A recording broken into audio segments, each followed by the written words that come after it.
नमस्कार मंडळी. तर आज माझ्या मिस्टरांना चिकन खायची खूपच तलब झाली होती.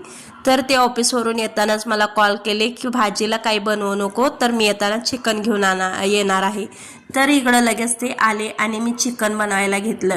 इकडं आधी सौदा करून घेतला आणि मध्ये मध्ये आराध्याचा अभ्यास पण चालूच होता. त्या गडबडीत ना हे लसूण शिजवायचंच विसरून गेले, कारण याच्यात ना लसूण शिजलेला माझ्या मिस्टरांना खूपच आवडतो.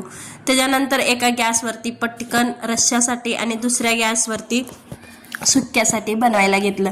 आणि हा मसाला ना माझ्या मम्मीनी बनवून पाठवलेला आहे. याच्यात खडे मसाले वगैरे सगळे मिक्स आहेत. चिकन मसाला टाकायची काहीच गरज नाही. त्याच्यानंतर चिल्ली पावडर टाकून घेतले, कारण कलर येण्याचं गरजेचं आहे. त्याच्यानंतर लगेच अळणी पाणी टाकून मस्त असं शिजवून घेतलं. त्याच्यानंतर लगेच चिकन टाकून घेतलं. आणि ही ना मला प्रत्येक वेळेस जेव्हा जेव्हा नॉनव्हेज बनतं ना, मी त्या रश्श्यामधली एक तरी पळी त्या मी सुक्यामध्ये टाकतच असते, कारण तसं टाकल्यानंतर ना खूपच टेस्टी होतं. तुम्ही एकदा ट्राय करून बघा. त्याच्यानंतर इकडं कोथिंबीर टाकून घेतली आणि इकडे लगेच यांचा लसूण पण शिजून तयार होता, ते रश्श्यात टाकले. आणि इकडे लगेच भाकरी पण बनवायला घेतली. आणि मी काम करते तर मिस्टरांना बसून देणार नाही, त्यांना पण कामाला लावलं.